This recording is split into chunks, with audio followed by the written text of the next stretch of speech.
நான் சொல்லுகிறேன், வார வாரம் ஞானஸ்நானம் கொடுக்க நாட்கள் வரப்போகிறது. வார வாரம் நாங்க கொடுப்போம். சும்மா அறிக்கை செய்யுங்க, வார வாரம் ஞானஸ்நானம் கொடுப்போம். இங்க லட்சக்கணக்கான ஆத்துமாக்கள். ஒரு பிரசங்கர் இருக்காராம், உலகத்திலே பெரிய ஸ்தாபியாம், சைனாலே சவுத் கொரியால சொன்னாங்க. அந்த பிரசங்கர் ஒரு 50 60 70 100 பேருக்குள்ள இருக்கும்போது அவர் சொல்லுவாராம், பால் கண்ணி இங்க கட்டப்பட்டு இருக்கிறது. இந்த இடத்துல 1 லட்சம் ஆத்துமாக்கள் உட்கார்ந்து கொண்டு இருக்கிறார்கள். இந்த பக்கம் 2 லட்சம் ஆத்துமாக்கள் உட்கார்ந்து கொண்டு இருக்கிறார்கள்.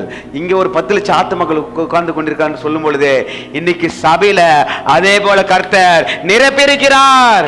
நான் சொல்லுகிறேன், இந்த பக்கம் ஒரு 10 லட்சம் ஆத்துமாக்கள் உட்கார்ந்து நம்மளுடைய வார்த்தைகளை கேட்டுக்கொண்டிருக்கிறார்கள்.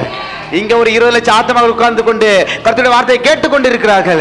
இந்த பக்கம் ஒரு 10 லட்சம் ஆத்துமாக்கள் உட்கார்ந்து கொண்டு இங்க பார்த்து கொண்டு கேட்டுக்கொண்டிருக்கிறார்கள். இந்த நாட்கள் வரப்போகிறது. கரங்களை தட்டி மகிமைப்படுத்துங்க, உற்சாகமாக விடாதீங்க. ஆண்டவரே, இந்த எழுப்புதல் உண்டாகட்டும் ஆண்டவரே, எழுப்புதல் உண்டாகட்டும் ஆண்டவரே, இது போல எழுப்புதல் உண்டாகட்டும் ஆண்டவரே, அழிந்து போகிற ஆத்துமாக்கள் மீட்கப்படட்டும் ஆண்டவரே. கபடமில்லாத இருதயத்தோடு தேவனை துதித்து ஜனங்கள் எல்லாரிடத்திலும் தயவு பெற்றிருந்தார்கள். ரட்சிக்கப்படுவர்களை கர்த்தர் அனுதினமும் சபையிலே சேர்த்து கொண்டு வந்தார்.